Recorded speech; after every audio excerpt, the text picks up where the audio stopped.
आपल्याला माहिती होती की जरीपटका हद्दीमध्ये जे जिंजर मॉल आहे तिथल्या पहिल्या माळावर एक रिलॅक्स स्पा आणि सलून आहे, पार्लर आहे.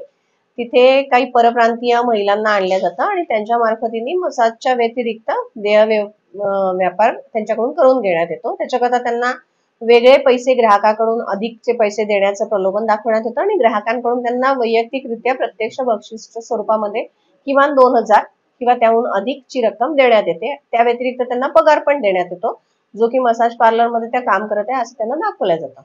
आणि या ज्या 2 परप्रांतीय महिला आहेत, आम्हाला 3 तिथे महिला किंवा पीडिता मिळून आल्या. पैकी 2 ज्या आहेत त्या परप्रांतीय म्हणजे अरुणाचल प्रदेश आणि नागालँडच्या आहेत. आणि त्यांना त्याचे जे चालक मालक आहेत त्यांचे 2 हॉटेल आहेत, ताज पॅलेस नावाचे मानकापूर येथे. तेथेच त्यांना वर त्यांनी जागा दिलेली आहे आणि त्या व्यतिरिक्त त्या इथे नवीन असल्यामुळे त्यांना फारशी माहिती नसल्यामुळे त्यांना एक ऑटोवाला पण पुरवण्यात आलेला आहे.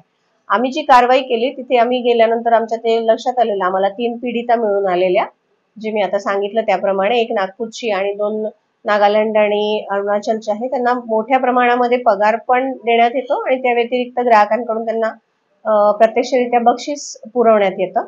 त्यांना त्या आरोपींनी स्वतःच आपल्या हॉटेलच्या तिथे वर ठेवलेलं आहे. हे जे 2 आरोपी आहेत हे त्यावेळी तिथे नव्हते आणि त्यांचा आम्ही शोध घेतला तर त्यावेळी त्यांनी चुकीची माहिती आम्हाला वेगवेगळ्या वेळी वेगवेगळ्या ठिकाणी असल्याची माहिती दिली आणि आम्ही त्यांनी शोधायचा प्रयत्न केल्यानंतर ते आम्हाला त्यावेळी प्राप्त होऊ शकलेलं नाही.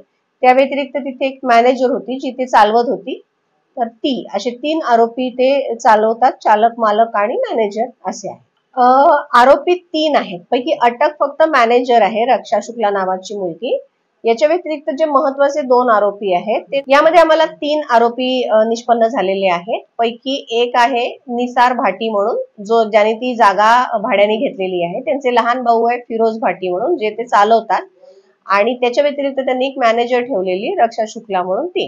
हे 2 आरोपी आम्हाला मिळू शकले नाहीत प्रयत्न केल्यानंतरही. आणि रक्षा शुक्ला हिला आम्ही त्यावेळी रात्रीची वेळ असल्यामुळे, महिला असल्यामुळे सूचनापत्र देऊन आज सकाळी पोलीस स्टेशनला बोलवलेलं आहे. हे स्पा साधारण सप्टेंबर ऑक्टोबर पासून सुरू आहे.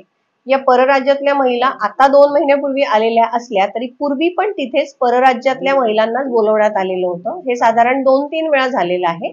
आता या ज्या महिला आलेल्या आहेत या 2 महिन्यापासून आलेल्या आहेत. आणि याच्यामध्ये सौदा असा असतो की एक बेसिक कॉस्ट जी असते ती दिल्या जाते मसाजच्या नावावर, ती काउंटरवर दिल्या जाते आणि त्यानंतर त्या महिलांकरता, ती कोणती महिला आहे त्याच्यानुसार तिला 2000 ते त्याहून अधिकचं बक्षीस देण्यास सांगितलं जातं ग्राहकाला. आणि ते प्रत्यक्ष ती आतमध्ये सेवा पुरवत असताना त्यांना ते बक्षीस प्रत्यक्ष देण्यात येते.